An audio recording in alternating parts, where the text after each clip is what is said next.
We are on camera. Today is Monday, September 21st, 2020, and we are here today at the Atlanta History Center. My name is Sue Verhoff. I'm Director of Oral History and Genealogy at the Atlanta History Center. And with us today is Albert Bolet and his wife Margarita. Albert has a fascinating story to tell. Albert and Margarita are from Cuba originally and came here to Atlanta many years ago, and they have graciously agreed to come in and tell Albert's story about his life, about their experiences moving here to Atlanta, and also Albert's experiences participating in what became known as the Bay of Pigs invasion. So we're very grateful for you both coming in today. We appreciate you coming in to take the time to do this. So Albert, to begin, let me have you state your full name and your date and place of birth. My name is Albert J, just the letter J, Bolet, and I was born in La Habana, Cuba, on the 14th of December of 1941. Very good. All right. It was 1 week after Pearl Harbor. So that's something that I always like to stick in there. Like, the war started and then I came. It's not a good year. Well, tell us a little bit about your family. And since you mentioned World War II, were your parents involved in the war effort in any way? Actually, my uncle, Jorge Bolet, who is a very famous pianist, studied at the Curtis Institute. He became an American citizen, and he did tours in different, he was in the Army. He joined the Army. And so he is a World War II veteran. He's deceased now. And he wound up in Japan after the war, participating in entertaining the troops and also playing for Japanese audiences. So it's very interesting to talk to him about that. Did he talk much about his experiences in World War II? He was a very reserved person. He's that type of personality is very, he lived for his piano playing. He is considered to be the best Liszt interpreter in the 20th century, which is, I play the piano, of course, I'm nowhere near that level, and it was very impressive to me. He did play here in Atlanta a couple of times at Symphony Hall. So. Oh my goodness, that's wonderful. And I have heard you play, and you play beautifully. Oh, Sue, thank you so much. You're very kind. We'll talk more about that later. Yeah. So go ahead and tell me a little bit about your background and growing up years, what you remember from your early years in Cuba. Okay. I think I probably want to start by giving the people that will watch this a little background on the history of Cuba. Cuba was a republic. It was founded immediately after the Spanish-American War in 1902. As a matter of fact, Cuba was governed by a United States governor. His name was Leonard C. Wood, and there is a Fort Leonard C. Wood somewhere. I think it's in Kansas.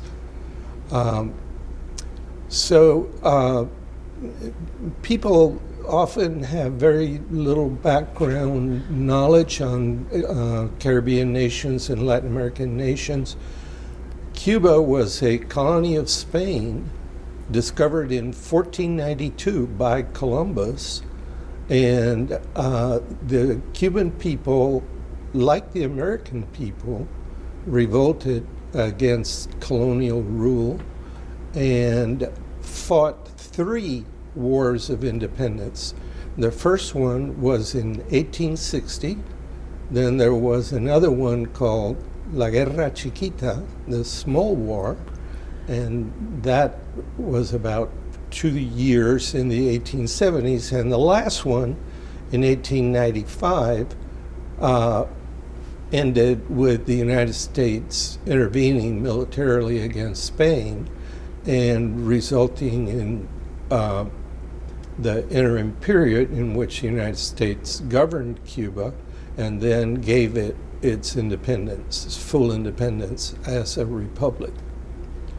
The Cuban Republic was pretty much based on the United States Constitution, system of government. So it had a bicameral House, Senate, and House of Representatives.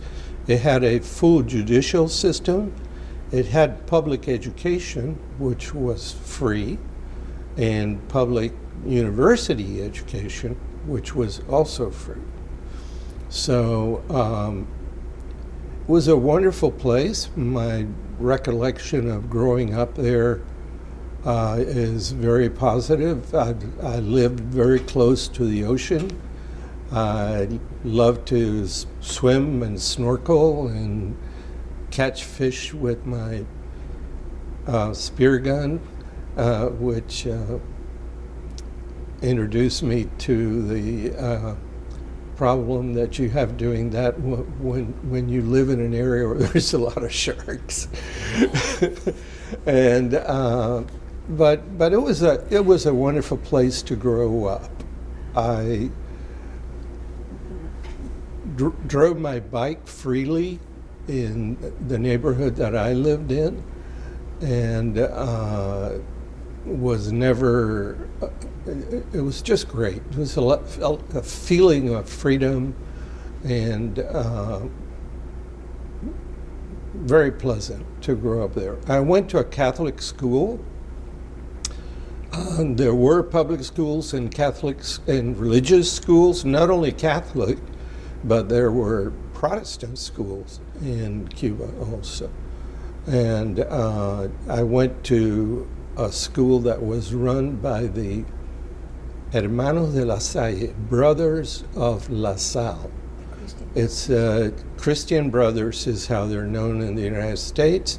It's an order that was founded by Jean-Baptiste de La Salle from Reims, France.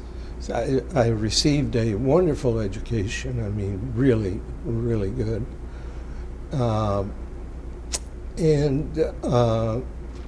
When I tell you a little bit more about the more contemporary history, my time when I was growing up, religious schools played an important part. Fidel Castro, which is the Cuban person that most Americans are familiar with, went to a Jesuit school. He went to the Colegio de Belén. Interestingly enough, Margarita's parents went to the Colegio de Belén, and one of her uncles was in the same class as Fidel Castro. And when he started to appear on television after the revolution, he told his brothers to get out. Because as I will tell you, the history of Fidel Castro as a person, his personal history, is not good. He was he graduated from the Colegio de Belén. He went to the Universidad de La Habana, where he studied law. He was a law student. But he had, he was very notorious because he was very involved in politics at the university. He was accused of participating in the murder of the president of the FEU, which is the Federación Estudiantil Universitaria. Fidel Castro, and this is history, you can look it up, participated in an effort to overthrow the Dominican dictator, Rafael Leonidas Trujillo. He participated in a Colombian uprising called El Bogotazo. This is when he was still a student at the University de La Habana. And that Bogotazo was an attempt to overthrow the government of Colombia, riots and all that. And he was there. Keep going fast. Go faster? Okay. No, you're fine. So the American press sort of made a hero, a Robin Hood out of him, that he was going to bring land to the poor farmers and that he was going to fight corruption and all that. In reality, Fidel Castro, persons that were around him, Che Guevara would be the one that would be the most influential. They were communist. And Che Guevara, few people know this, but he was part of the government of Jacobo Arbenz in Guatemala before the Cuban Revolution. And a lot of the Cuban revolutionary social laws and policies came from that period of time when Che Guevara was a member of Arbenz government. Jacobo Arbenz was overthrown by a CIA coup, by the way, in 1952, I believe. So my teen years, unfortunately, I lived my teen years through the revolution. The dictator of Cuba, because he was not elected president, he did a coup d'etat and overthrew the duly elected president. His name was Fulgencio Batista. He was a military person that had been president before in the 1930s.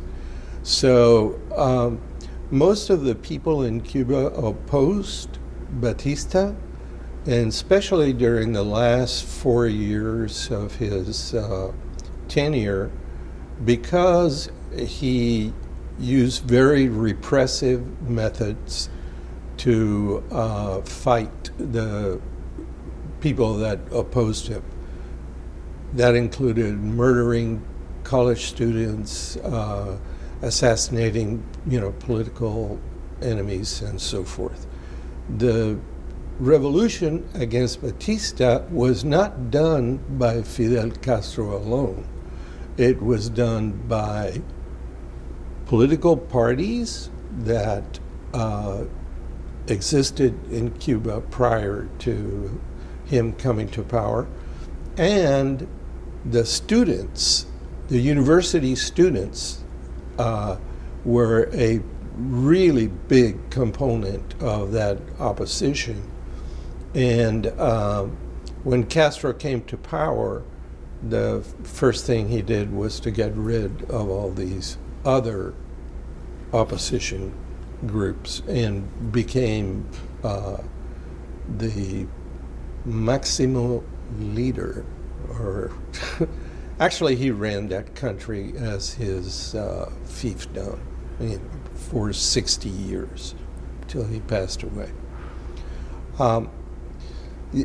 My personal experience during that time, and I'll talk a little bit about Margarita's because she had a different experience than I did, was a lot of interruptions in classes. you had to be aware that there was a revolution going on, and eventually we left. My parents packed my brother and I on an airplane and sent us to Miami with $5 in my pocket. That's how I arrived in the United States the first time. Margarita's story is even more interesting. Margarita's father, his name was Raúl Celorio. I really loved him. He was a fantastic person. He was an engineer, and he ran the aqueduct in Santi Espíritus. During the Batista period, her house was strafed by B-26s from the Cuban Air Force. So, so she had closer contact with La Revolución. Her father was immediately singled out because a very, very strong Catholic. He was a business owner, so he had a big target on his back. He was arrested 3 times. 3 times. Last arrest, he was sent to a hospital that was built on top of the Escambray Mountains, and kept there for several months, and released. They just put him at the door and said, okay, you can go home now. Of course, he was about 170 kilometers from his home, and God is very powerful. Whoever, I'm sorry if you don't believe in God, but there is a God. And he had helped an employee prior, who worked for him. And this person was a militiaman, and he was driving a Jeep to Santi Espíritu, and he saw him walking on the road, and he said, Celorio, montese, yo lo llevo a la casa. Get on, I'll take you home. So he was, he was in very bad shape when he was released too. He had lost a lot of weight and was not in good health. So, all right, so the first time that I got to the United States, I flew in Cubana de Aviación. It was the national airline of Cuba. They had turboprop planes at that time. It was a very nice flight. Albert, can I back you up just a little bit? Yes. Before we get too far away, anything you want to share about your family, your mom and dad? What were their occupations, your brother? Thank you, Sue. My father divorced my mother when I was 5 years old. She remarried my stepfather. His name was Aristides Lopez Calleja. He was a civil engineer. He had his own construction business. He was a fantastic influence in my life, a very hard-working person. My mother was pretty much a housewife, and so she was interested in raising us and giving us. I had a half brother and a half sister, so there were 4 of us in the house. My parents were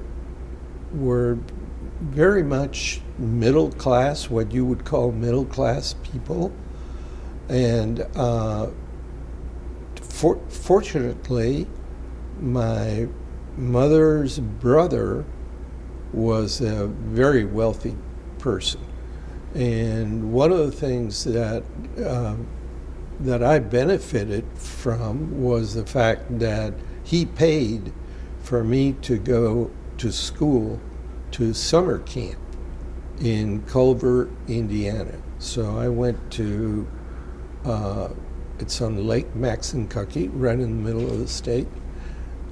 Beautiful, beautiful place. And I learned to speak English there. So if you notice a Midwestern accent, that's where it comes from. My parents were wonderful people. They're both deceased now. How old were you when you did those summer camps in the Midwest? It started probably when I was 14 years old. I did not speak very good English initially, but picked it up. Margarita's parents were fantastic people, as I mentioned. Her father was a very charitable person, and he helped financially and in other ways many religious organizations in Santi Espíritus, which is the town where they lived. They work for the board. Sorry? They work for the board. Yes. And one of them was the Salesian Sisters, and they had, one of their ministries was to poor people, to feed poor people and give them clothing and so forth. And her father arranged for the Nestle plant in Santi Espíritus to give these poor school children free condensed milk and the products that they manufacture. Because of that, the Salesian Sisters, when things got really bad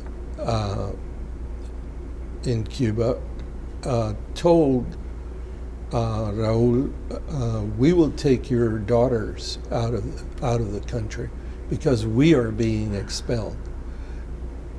Castro expelled all priests, all religious, all any person that was associated with the church, unless they signed a pledge that they would be loyal to the government first and then to the Vatican or whatever church organization they belong to. And that's how Margarita got out of Cuba. She left on the ferry that ran between La Habana and West Palm Beach and went to a school that the Salesian Sisters had in New Jersey. It's called Mary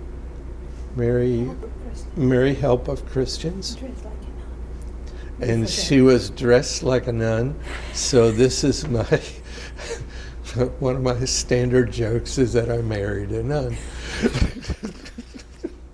Which is true.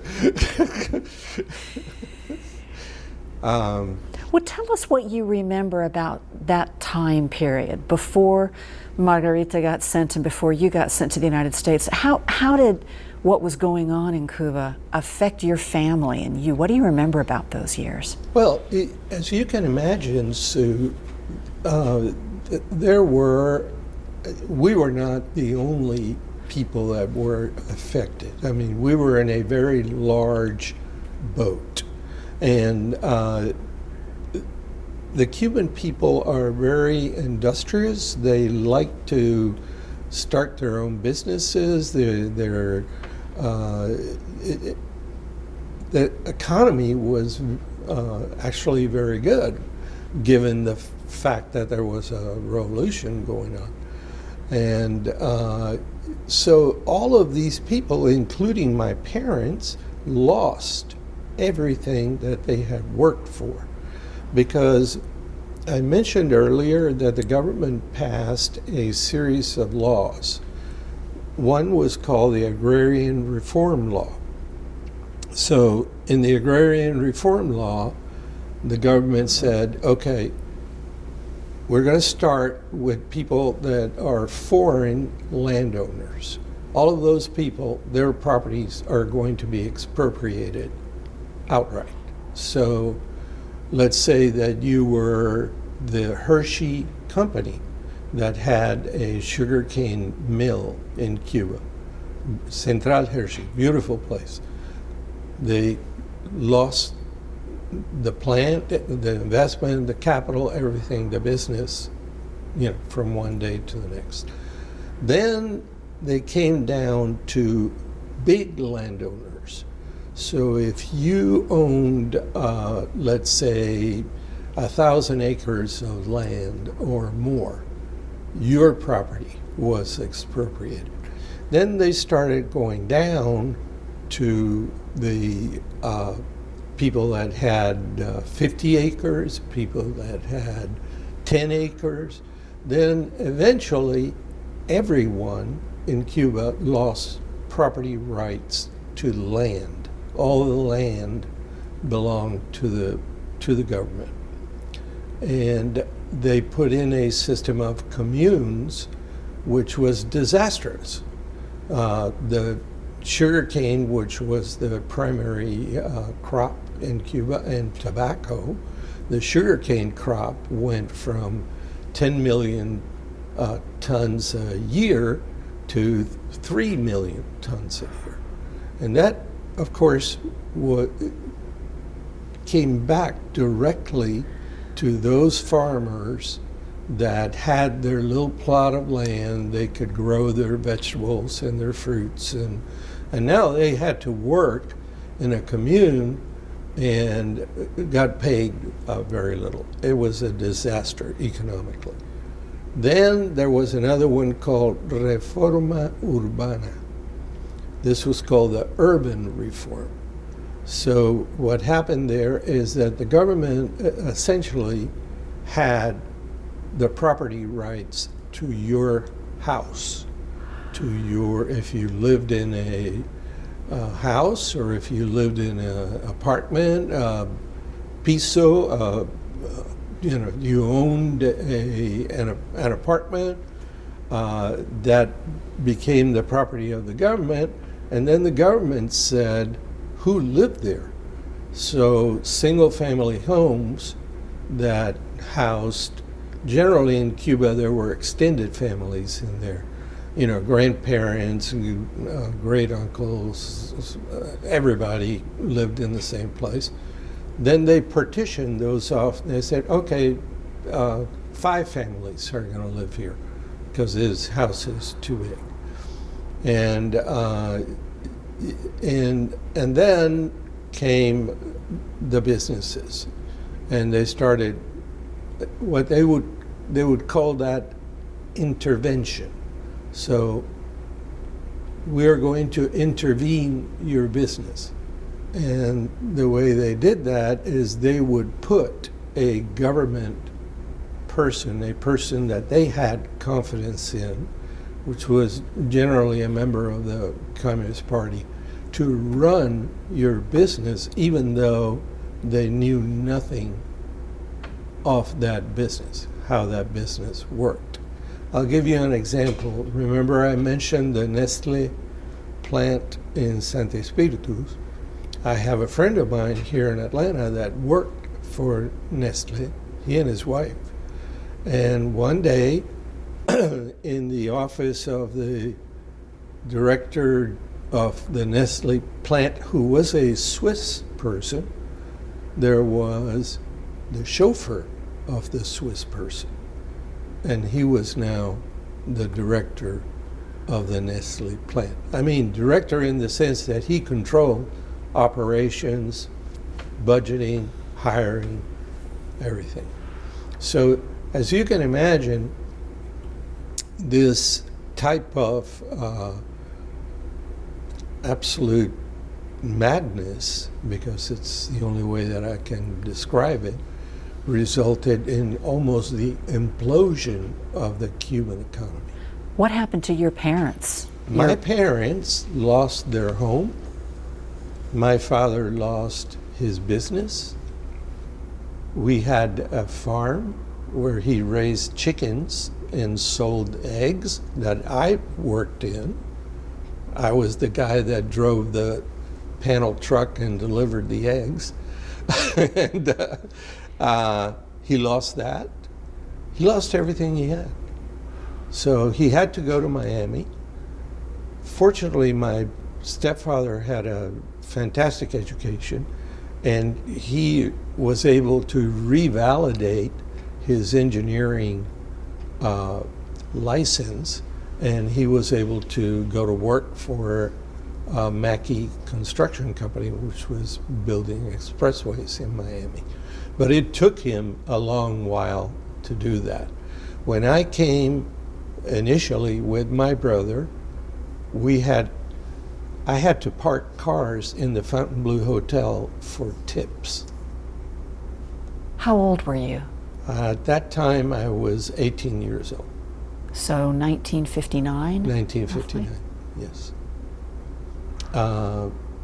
Then I had to work in service stations. I worked construction and go to school at the same time, because I had to go to high school because they would not, an American university would not accept my Cuban degree, so I graduated from Miami Beach Senior High School, which was, that was an interesting story too, Sue. That school was pretty much 90% the students were a Jewish background. So I didn't know anything about Jewish holidays. So I walk into school, my brother and I walk into school, and the custodian looks at me and he says, "Don't you know it's Rosh Hashanah today?" I said, "No." "Where is everybody?" It was great, though. I enjoyed that.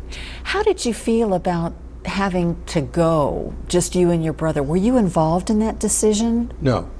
My parents were concerned that we would get involved in politics and we would get physically hurt, because there were a lot of, remember I told you during the Batista time, there were a lot of kids that, wound up dead.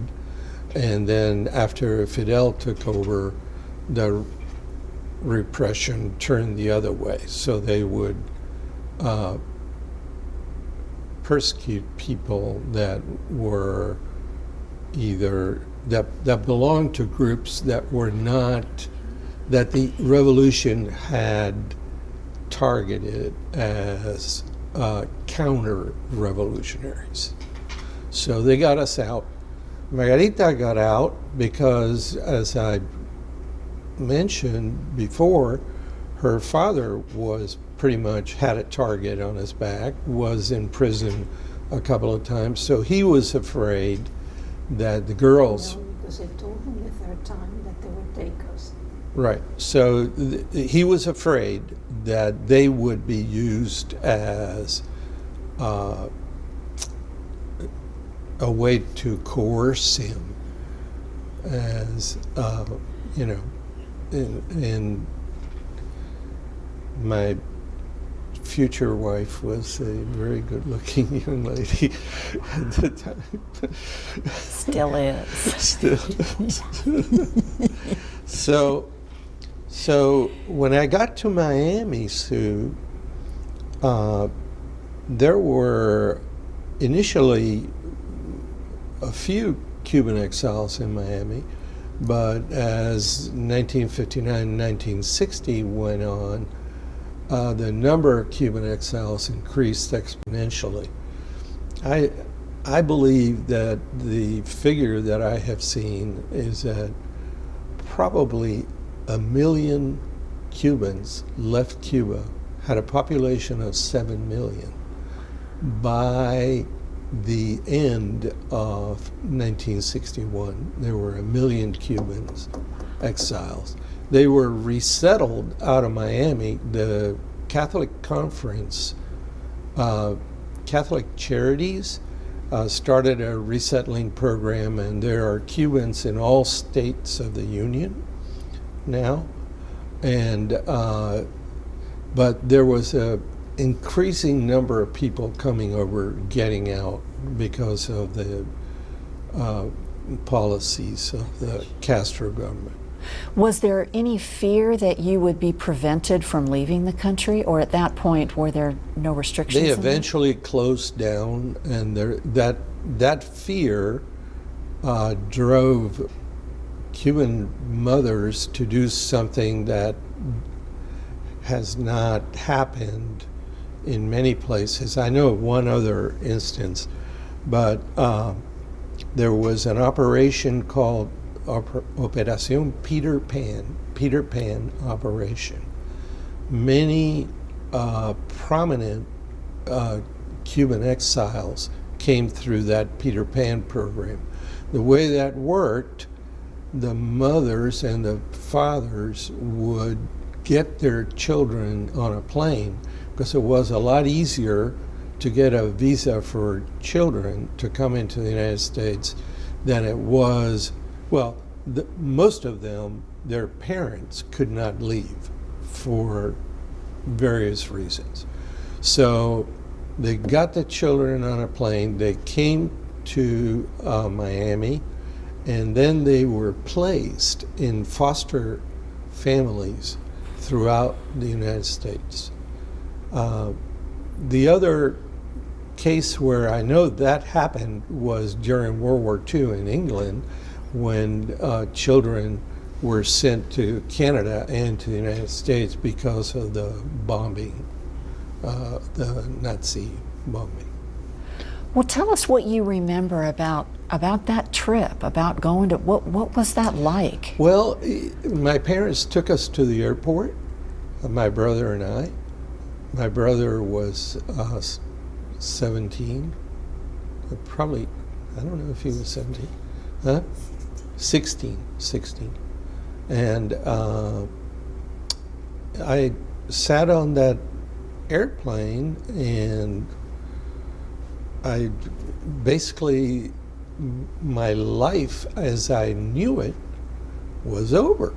So I had to face the fact that I was going to have to start all over again.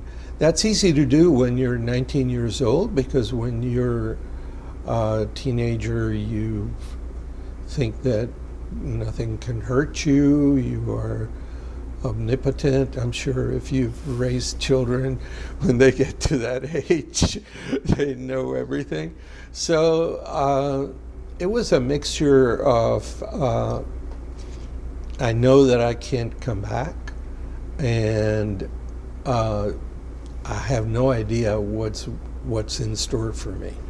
So I had to just buckle down and basically start working. The day after I got there, I lived with my uncle in Miami Beach, and the day after I got there, he got me a job parking cars in the Fontainebleau Hotel.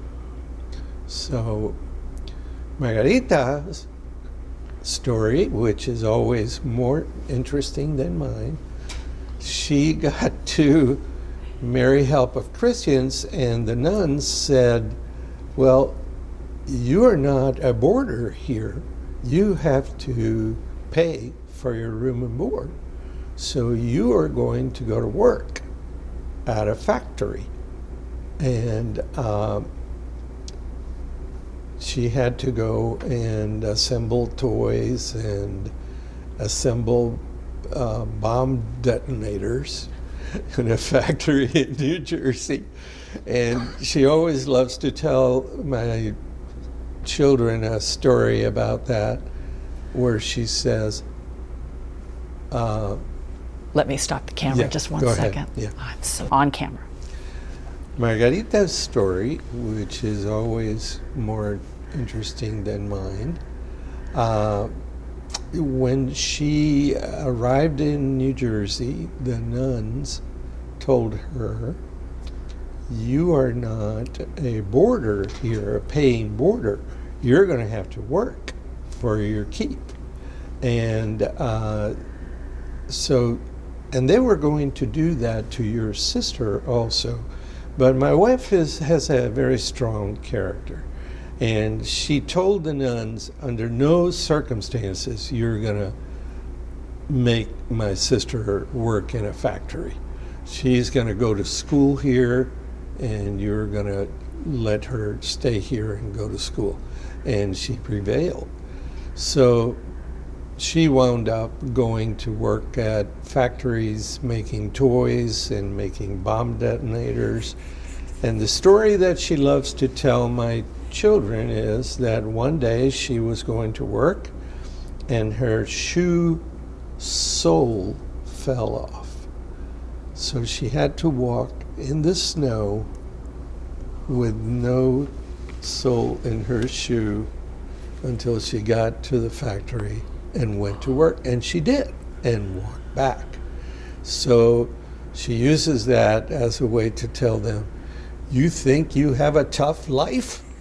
Listen to this." Anyway, so during that period, I got a high school diploma out of Miami Beach Senior High, and I was admitted to the University of Miami Civil Engineering School, which is what I wanted to do. I wanted to be a civil engineer like my stepfather. And of course, I had a scholarship which was paid by the federal government. I didn't have to pay tuition at that time. So I went to the University of Miami. My freshman year, I joined the Air Force ROTC, and I passed my flight physical. I often wonder what would have happened because this was 1960 and the Vietnam War started a few years after that. But I was very happy. My brother and I had friends that were in the Cuban community, and the CIA was actively recruiting Cubans of military age to join this military organization that was being put together at that time. And my brother volunteered, so he came home one afternoon and he said, "We're going to go and fight with the American army and overthrow Fidel Castro." I said, "Wait a minute." What are you talking about? I was perfectly happy, doing what I was doing. But my brother and I had very close ties, and I could not see him going on this adventure by himself. So I said, "Okay, I'll go with you." We went to a recruiting office that the CIA had in the city of Miami, and they asked us a few questions like, "Who are you? What's your name? What did you do in Cuba?" They wanted to make sure we were not spies or whatever. And we passed, and that night we got into a C-54 airplane that had no markings at the Opaloca airport in Miami and flew to Guatemala. We had no idea where we were going. How did your family, your mom and your stepdad? We didn't tell our parents. We just walked out. And I have a very good friend who lives in Puerto Rico now. We knocked on the door of his house, and he was in the bathroom. I knew his parents, and I said, "Raul, let's go." And he walked out of his house. So it was... Did you leave a note? I mean, did they have any idea where no, you... none. And I did it primarily, of course, I loved my country. I didn't like Fidel Castro. I had many other reasons to do it. But the primary reason, basically, when you come down to it, was to protect my brother and make sure that he made it through that. I wasn't going to let him go by himself. So when I arrived in Guatemala, we were taken to this coffee plantation that was owned by, I actually know who the person is. His name was Alejo. He was the Minister of Guatemala to the United Nations. It was a coffee plantation on the side, on the slopes of the Volcán Santiaguito, which is an active volcano in Guatemala. I saw that volcano erupt, by the way. And we were there, and that's where the airfield was for about 2 or 3 months. And then we were taken to another farm that he had in a town called Quesaltenango. And that's where we got our paratrooper training. I was trained by a Department of Defense. He was actually in the Army. He had been an advisor in Vietnam. He had jumped into Normandy with the 82nd Airborne Division. That's the person that trained my battalion, one of the American advisors. We had no idea what their names were. They wouldn't discuss their personal life at all. But I spoke English, and I was able to hold a couple of conversations with him. That's how I know where he came from. The paratrooper training was very good. I did 5 jumps in Guatemala. That's why I'm wearing this. I'm very proud of that. The first time that I was going to jump, I was sitting in a hangar looking at this C-46 airplane, perfectly good airplane. And I turned around and I told my brother, I said, "What are we doing here? I'm gonna get into this thing and jump out." So it was not a good experience at that moment, but then after you did it, it was a wonderful experience. It's very silent when you jump. You don't hear anything.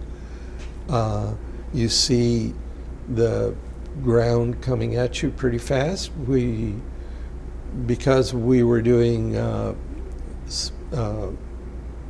simulations of combat jumps, the plane starts dropping people when it's 1,200 feet high and ends at 800 feet. Last guy jumps out at 800 feet. You have about 4 minutes in the air. Then you have to unhook your parachute so you don't get dragged. You also have to steer your chute so you don't land on trees or anything that can hurt you. I have one story, Sue, that I think people will enjoy listening to. Our advisors were what you would call devil-go-lucky guys. So they had a bet. The bet was that they would jump in Bermuda shorts and beach thongs flip-flops and drink a bottle of bourbon before they hit the ground. They had to drink the bottle of bourbon. That was the bet. I personally saw this happen. And after that, first of all, we jumped with boots and, helmets and all kinds of stuff. After that, these people walked on water as far as we were concerned. Okay, so we were there from September of 1960 to April of 1961. The Bay of Pigs invasion, which is actually the name Bay of Pigs is misleading. The invasion occurred at a place called Playa Girón, which translates into Girón Beach. And there were 3 landing sites. And the name Bay of Pigs comes from the fact that the newspaper people, when they looked at the map of Cuba, the closest thing was the Bay of Pigs. So if you go to Cuba and you go to their museum and all that, it is called Invasión de Playa Girón, the Girón Beach invasion, which is correct. Anyway, I jumped on a town called San Blas.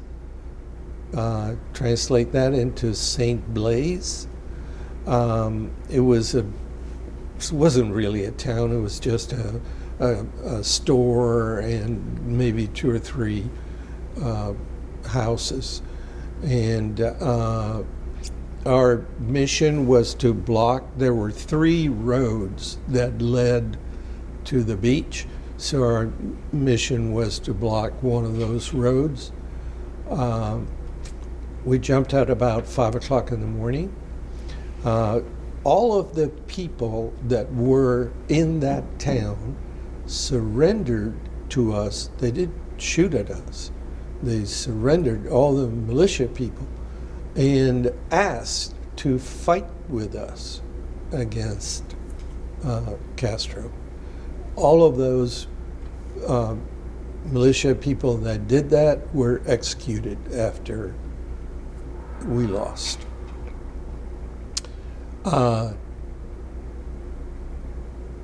About the battle itself, what I can tell you is that the Cuban Air Force was not wiped out as it was supposed to be. President Kennedy got very bad advice. Actually, there was an incident that turned everything around. Because there was a policy called plausible deniability, right? The United States, at the United Nations, made a public statement that they were not involved in the invasion at all, which was absolutely untrue. I mean, we were flying airplanes from the Alabama Air National Guard. But they said that the bombing that took place 3 days before the invasion was from Cuban Air Force pilots that had defected. And they were our airplanes that bombed these military installations, airfields. And Adlai Stevenson, who was the representative of the United States to the United Nations, was not told that that was not true. So the Cuban minister to the United Nations held a picture of one of the planes that had been shot down, and he said, these markings are not Cuban Air Force markings, these are American markings, these are American airplanes. And Stevenson told Kennedy that there could be no further bombings, and half of the Cuban Air Force survived. Unfortunately, they were jets and fighter planes, British fighter planes, and they sank all of the supply ships for the invasion force. So the invasion force was landed, about 1,200 people out of 1,500 survived, but the ones that landed had nothing to shoot with. I ran out of ammunition the third day. I remember they dropped some Springfield clips, which is the caliber that my weapon used. So I was taking those things out of that clips and putting them into my BAR. Of course, if you don't have ammunition to shoot back, what can you do? So we did as we were told. We went into the swamp to try to get to the Escambray Mountains, where there were Cubans fighting against Castro at the time. And what Castro did was the same thing that he did in the Escambray. He made circles around Hidon Beach, circles, human circles of soldiers. So in order for you to cross and get to your destination, you have to run through those circles at night, and you will get shot at. So I had to pass 5 of those. They didn't capture me until the 1st of May, and we were taken to Havana on buses. The people in the towns would come out and bang on the side of the buses, and they would yell, "Paredón, paredón." That means to the wall. So they wanted the government to execute us. And I told my brother, that's what they do with political prisoners, so better get ready for that, because that's going to happen to us. So we were taken to the Palacio de los Deportes. It's a big arena that was constructed by the Batista government, and there were press people from all over the world there. Europe, South America, not the United States. Any Soviet bloc nation had people there. And it was sort of like a show that Castro held to say, look, we defeated the imperialist Americans.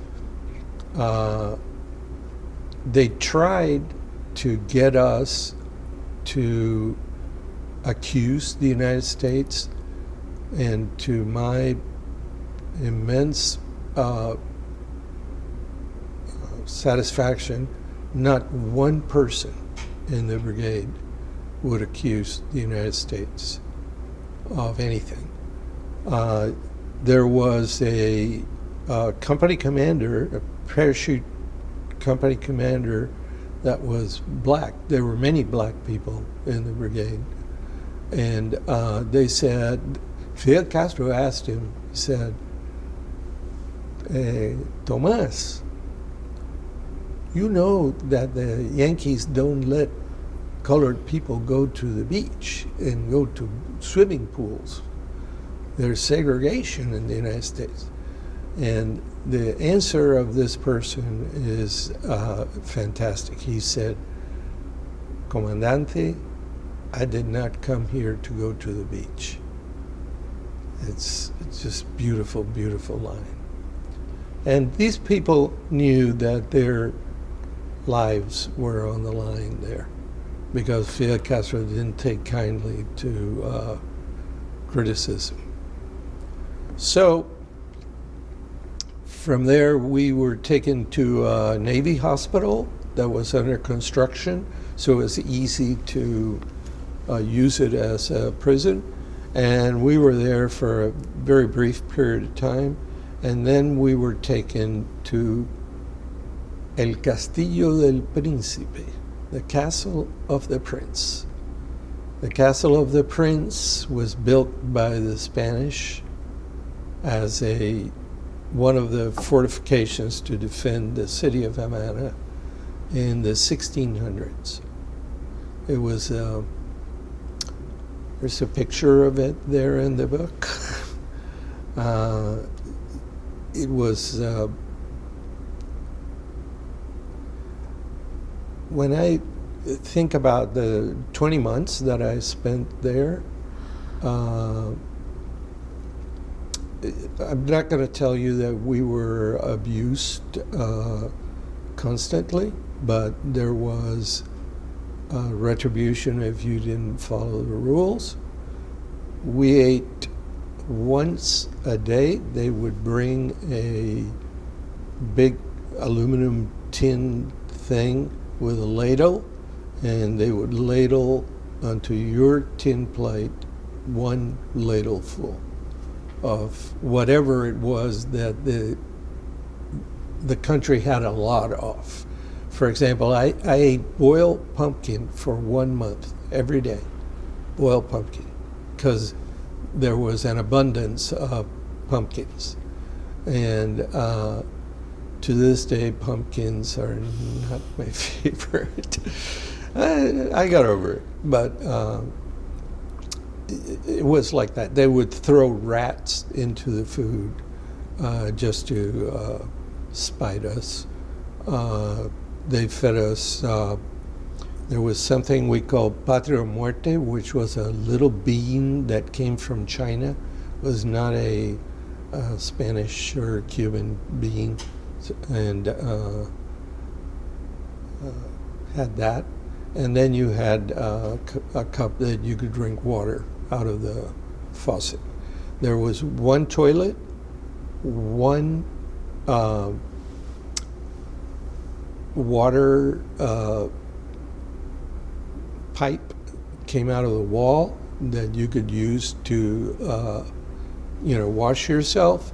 And there were, in my cell block, which was contiguous, it was not individual cells, there were 120 people in my cell block with one toilet, one water pipe, and we slept on the floor or on these tubular canvas beds. So the lucky people, and we would let the people that were old or hurt sleep on those canvas things, and the rest of us were on the ground. We had a trial happen. There were, during this period of time between April of 1961 and Christmas '62, when we were released, there were a series of negotiations that the United States started to try to ransom us. And the first set of negotiations was chaired by Eleanor Roosevelt, who was very, very involved in this process, and it involved exchanging us for tractors, agricultural tractors. Then that fell through. Then the missile crisis came, and then there was another set of negotiations, and we were eventually ransomed for $62 million in medicine and foodstuff. That ransom was delivered to Cuban ports. It was offloaded off of the American ships and then reloaded into Russian ships and sent to Russia to pay off his military debt, because he had a very large debt to the Soviet Union gave you weapons, but they charged you for it. So this was part of his payment. He used that ransom money to do that. That deal was put together by Bobby Kennedy, and the food and the medicine was provided by pharmaceutical companies and agribusiness companies who took a write-off, tax write-off, for donating that, so that the government of the United States would not be paying Cuba to ransom. It came from these corporations, but essentially it was a deal that was put together by Bobby. At that time, Margarita's brother was, as I mentioned before, was fighting in the Escambray Mountains. This is another aspect of modern Cuban history that is not well known in the United States. There were many people doing that. The Soviet Union brought in a brigade of anti-terror experts, and they would encircle these people that were fighting in the mountains. They would burn down their crops and the houses of the non-combatant rural people that lived there, and then they would shoot anybody that they, that they captured. And in this book that I wrote for my children, I have a photograph there of execution related to that. So they completely exterminated the resistance movement in El Escambray. There were other places where people were also fighting against Castro with the same result. So then, joy of joys, December 25, 1962, we were boarded on these buses and taken to an airfield, the primary airfield of the Cuban Air Force.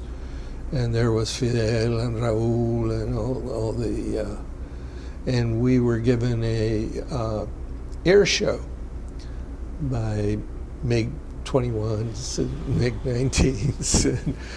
And I remember Fidel Castro saying, miren, si vuelven otra vez, esos son los que les van a estar tirando. If you come back, that's what you're going to be facing. They're going to be shooting at you. So we got onto some Pan American cargo airplanes that were chartered and flew to Homestead Air Force Base. It's a Strategic Air Command base in Florida. And we were given a very nice meal. And then we were put into another set of buses and taken to Dinner Key Auditorium, where we were released to our families. And I do have one picture that I brought that I wanted to show. Margarita, can you give me the flag and the picture that has, that picture in the gold. So, yes. So these are some photographs that I have in my house. Did you get them? Okay, so this one here is John Kennedy and Jackie Kennedy. They spoke at this event at the Orange Bowl. This is Ennedo Oliva is the well, in Cuba, you will forgive me, we don't call them Afro-Cubans because we were not racist in Cuba. In Cuba, black people were exactly the same. They were Cubans, like we were. And Ennedo Oliva, who was second in command of the brigade, joined the United States Army after he came back and became a major general in the United States Army and was commandant of the District of Columbia National Guard. So had a distinguished career in the United States Army. A fantastic person. Okay? Then this photograph right here is the presentation of this flag. This was the flag of the brigade, and it was presented to President Kennedy, and his words were, "I will return this flag to you in a free Cuba someday."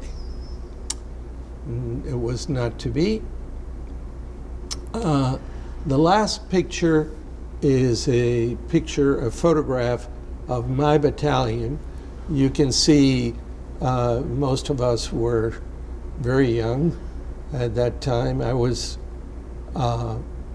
19 years old. I was 20 when I got out. My brother was 17 years old when he went in. And this group of people is a fantastic group of people. We still have a Veterans Association. We're very close. So if you recall the series Band of Brothers, very, very much like that type of relationship between the brigade veterans. Okay, now I want to talk a little bit about my relationship to Atlanta. To tell that story, I have to start by telling my favorite story of all time, how I met my wife.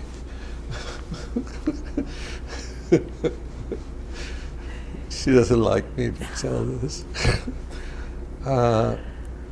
In 1962, as I mentioned before, Christmas Day, I came to the United States.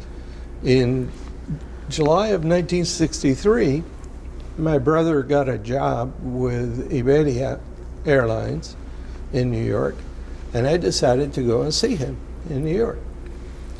And of course, I was working and going to school at that time. I got on my car and I drove. It was a very long trip, so I stopped in Washington, D.C., and there was some friends of mine from the brigade that lived there, and they said, "Hey, tomorrow is the 4th of July. Why don't you come with us to this picnic that we're going to have at Fairfax Lake, and there's going to be some young ladies there." I never passed an opportunity to meet young ladies, so I go to this place, and it's 10 o'clock in the morning, and I'm standing in the front of the pool at Fairfax Lake, which is a public park there in Virginia, and this amazing woman dressed in a black swimming suit walks in front of me, and that was it. In Italian, this is called il fulmino. Il fulmino is the lightning strike. So,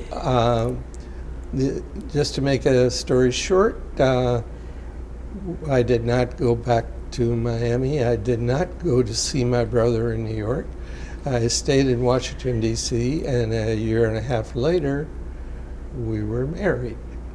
And that was almost 56 years ago. So worked out okay, right?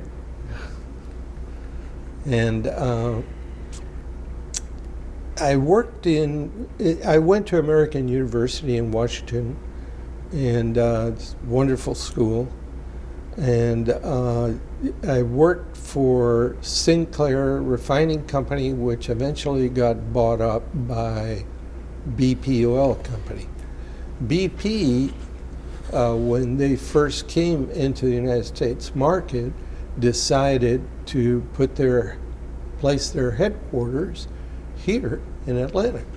The headquarters of BP were off of North Red Hills Road. There was an area there where you had Texaco was there. There were some other big companies there, and I got transferred.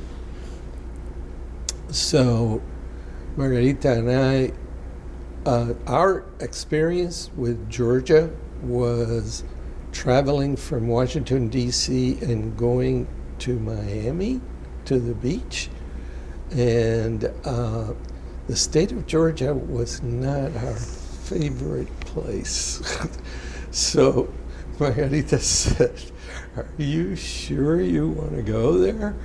I said, "Yes." I went and I looked at it, and it looks like a very nice place. So in the summer of 1970, we moved to Atlanta and lived in DeKalb County, bought a house in North Crest, was the name of the subdivision. And that was the end of the world then, a civilized world at that time. They were building 285. I saw segments of 285 under construction near La Vista Road and North Lake Mall and all that. And we got here, and I continued my education. It took me 7 years to get my undergraduate degree, which I am very, very proud that I paid for it. It was not student loans or anything like that. I paid for my education. My wife went to school at Georgia State and got a bachelor's degree in business that we paid for. And so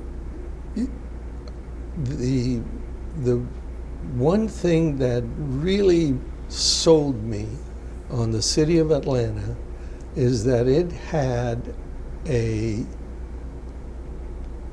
motto, and the motto was, "This is the city that is too busy to hate." And I really, really loved that.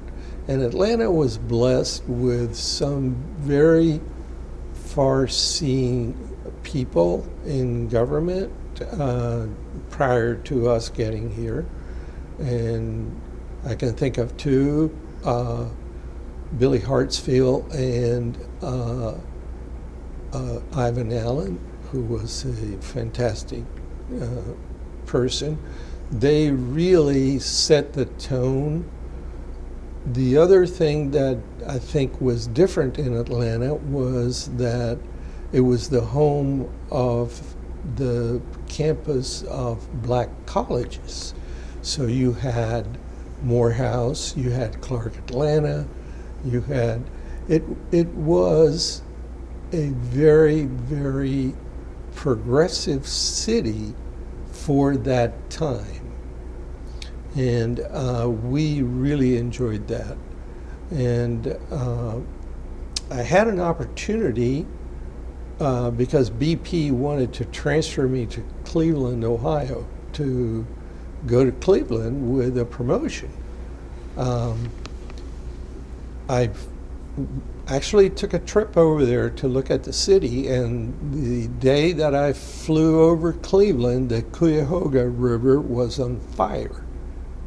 And I got to the hotel that night, and I called Margarita up, and I said, you know, I'm not bringing my kids here.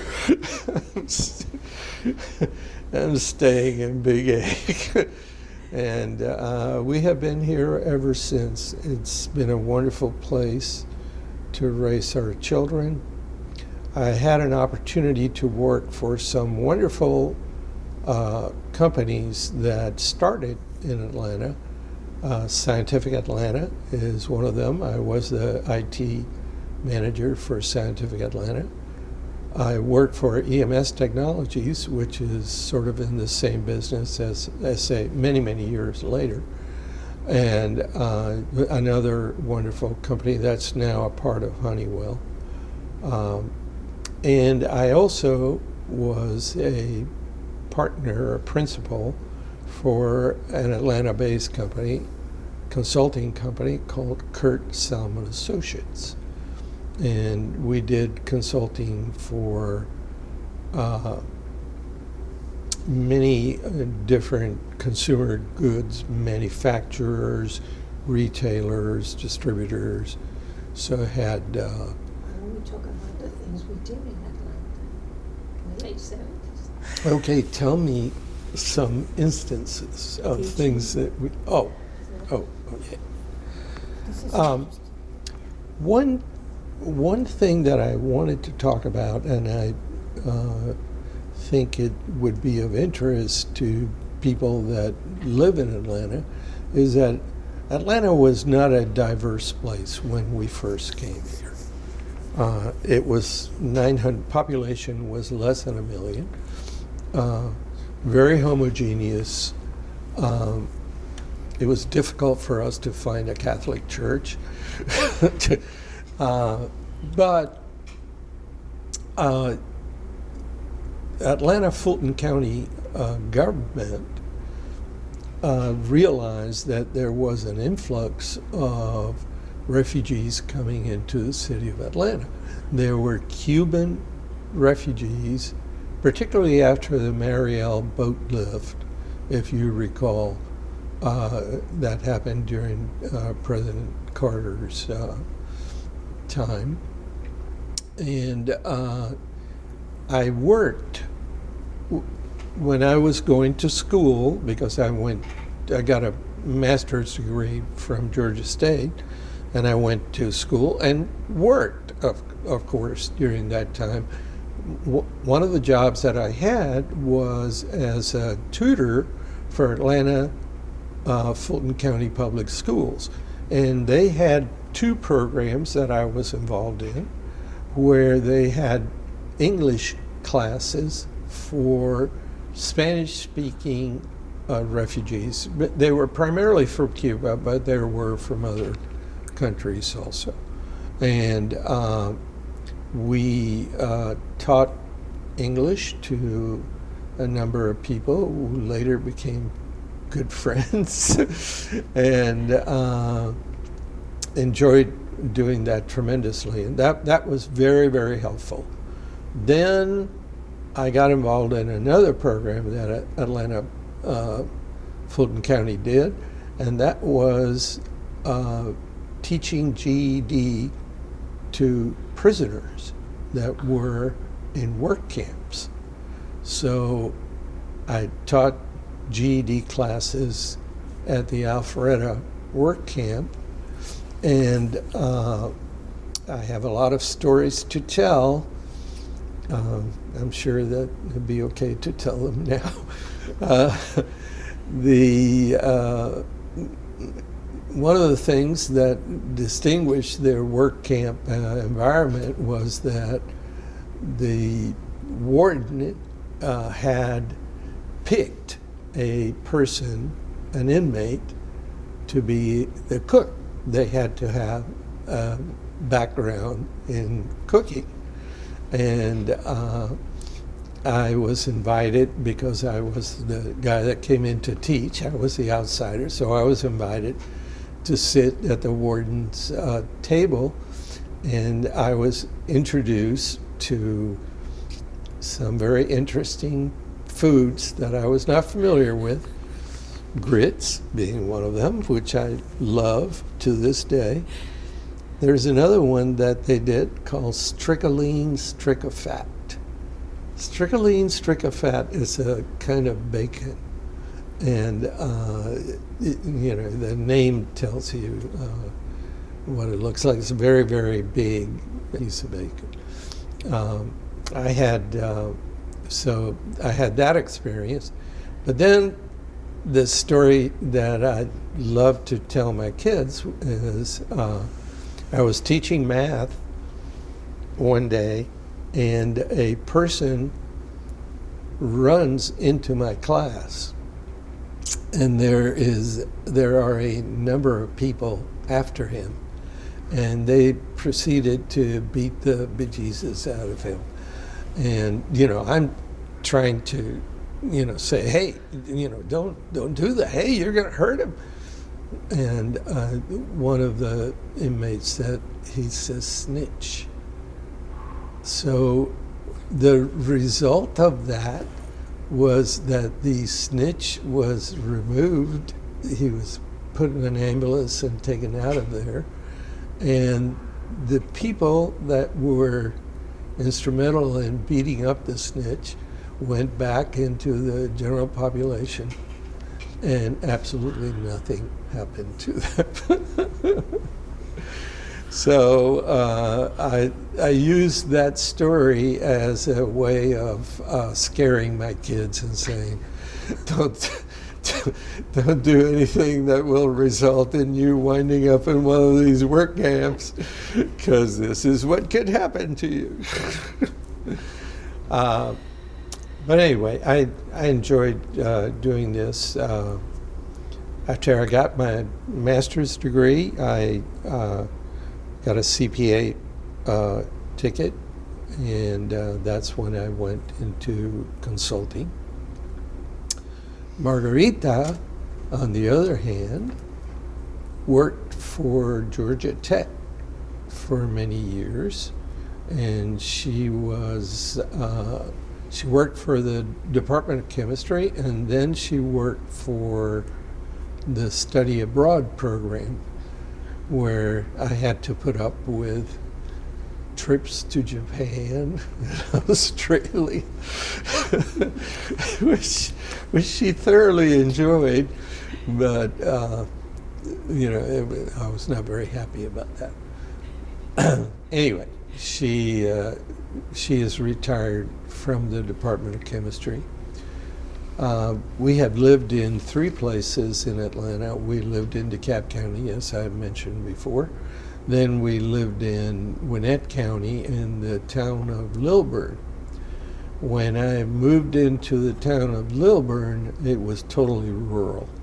There was barbed wire in the back of my property.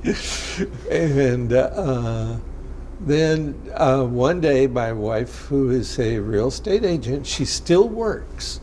This is an example to all womanhood. I walked into my house one day, and she said, "I sold the house." I said, "What?"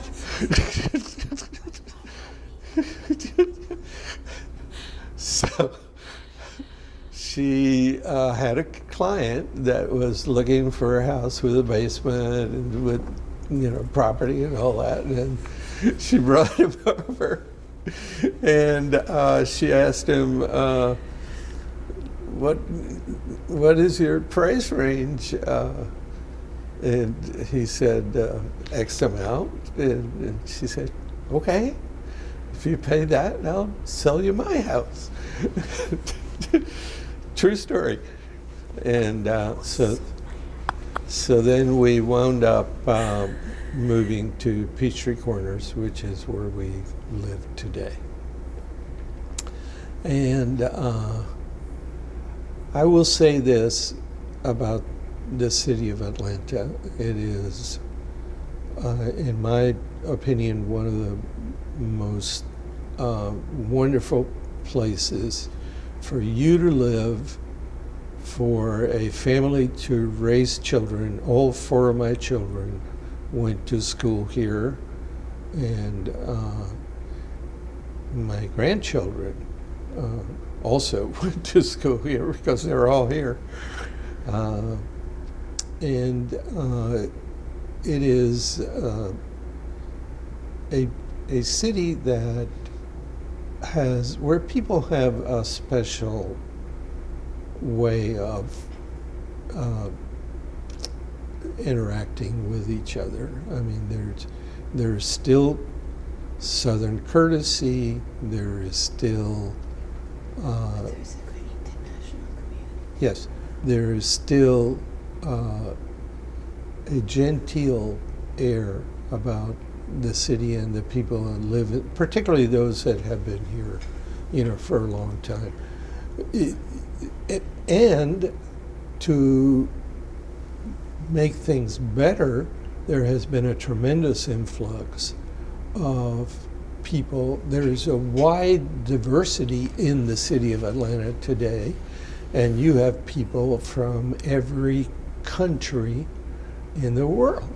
I mean, you have people from Europe, you have people from Asia, you have people from Africa, you have people from South America, many different countries, not just Mexico. And it is a wonderful place to meet new people with different ideas, different cultures, and that has enhanced in my eyes, the value of living in this place. I thank the History Center for this opportunity to share our story, and I hope that if you have any questions about what I have spoken about, I hope to be around so that you can ask me. I do have a question, but let me Yes. turn the camera off for just a second because I need to swap out my battery. Sure. Camera. So when we had dinner together a few weeks ago, Yes. I asked you this question, and I hope you don't mind me asking it on camera, Please because I do. think it's one that people watching this might maybe want to ask. As you well know better than anyone, that invasion was handled very poorly on the part of the United States. There were so many mistakes that were Yes. made. Yes.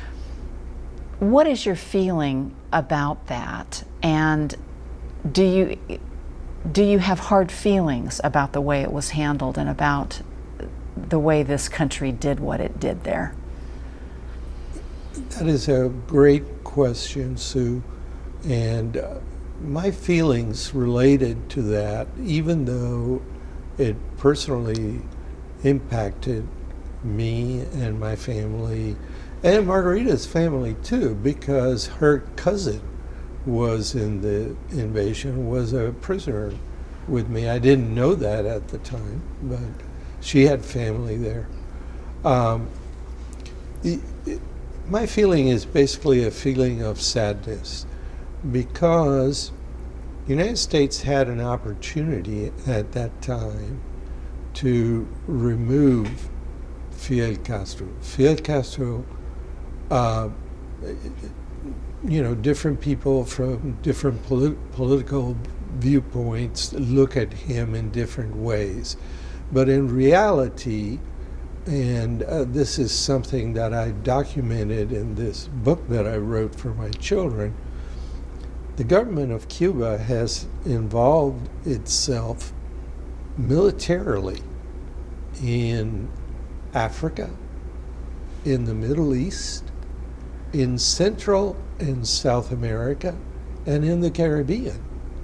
So for 60 years, this man and his family, because his brother essentially took over when he passed away, have introduced a tremendous level of instability into the community of nations, not just American nations, meaning continents of the Americas, but also African and Middle Eastern countries. I went yesterday to an event where the Vietnam veterans of Atlanta commemorated prisoners of war. And there was a speech by a person from the state of Georgia that was a prisoner of war in Vietnam for 7 years. The torturer that they feared the most was a Cuban person in North Vietnam that they called Fidel. That was his nickname. So even to the extent of sending people to Vietnam to torture American prisoners of war, that will give you a sort of a sense of the extent that the Cuban government hates the United States and has continued over the years to try to hurt the United States. As you well know, because we talked about this, I am an American. I am an American citizen.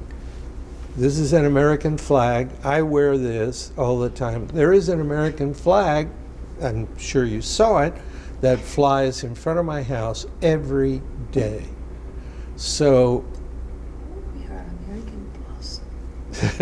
Margarita likes to say that we are American plus. That means we have something more to contribute. But because of this failure to depose this person when we had an opportunity to do so, number one, the people of Cuba have been subjected to poverty, horrendous lack of freedoms and human rights, and just economic devastation. They continue to risk their lives to ride rafts to the United States. They continue to do that. So it was an opportunity lost. And my primary feeling is one of sadness that that opportunity was lost. Do you still have family in Cuba? My family, most of them went into exile in the early 60s. I had two great aunts that I loved dearly. They both died in Cuba. They refused to leave. Margarita's grandmother refused to leave Cuba. She died there also. She passed away. So the answer is no, none that I can think of. Okay. And one last question. Yes. The people who were banging on the windows of that bus when Yes. you were captured, Yes. why do you suppose, how do you account for that difference in perspective and opinion, that there were people willing to die to depose this man, and yet there were people who were angry that that was happening? Absolutely true. The people that were banging on the bus were told to go and bang on the bus. Mm-hmm. So I do not harbor any. To me, it's a sort of a movie image of that happening. And the implication to me was that we were going to go to the firing squad. That's what I was thinking when that was happening. But let me say this. In the city of Atlanta, I met 2 Cuban families where the men were, one of them was in the militia serving during the Bay of Pigs opposite of where I was. This person, who is now deceased and who is my dear, dear friend, whom I loved as a brother, was shooting at me in April of 1961. I have another very, very dear family who was a militiaman and was laying communication lines at the Bay of Pigs. He was physically there. He was not involved in a combat situation, but he's also a dear friend, and I love them and their children.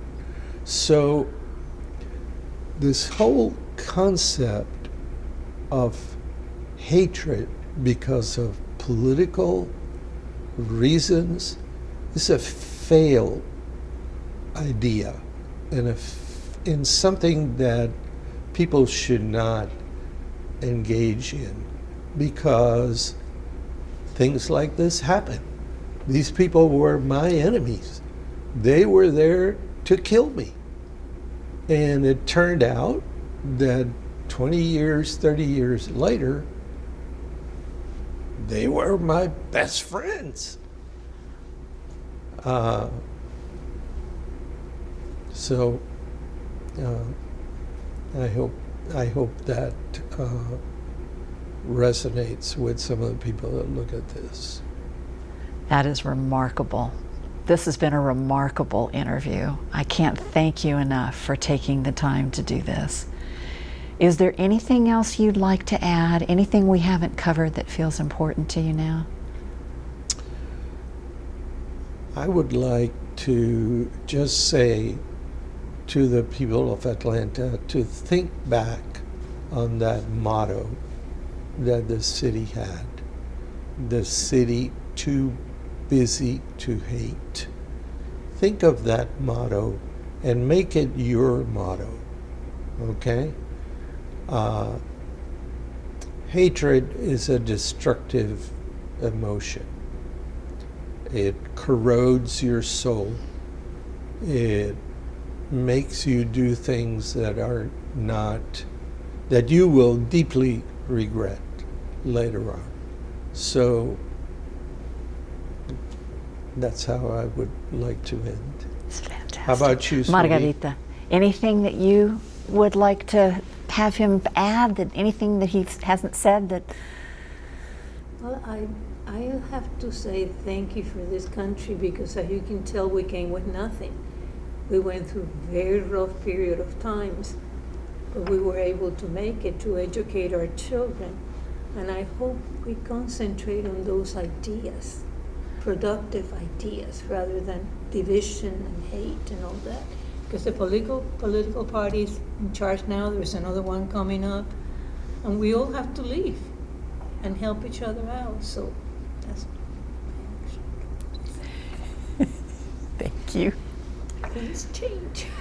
They do. Thank you. Margarita is a very positive person. She is very practical. She raised 4 children on a budget, and I can not say enough about her character. You had to keep on trucking. Well, this has been wonderful. Thank you both so much. Thank you.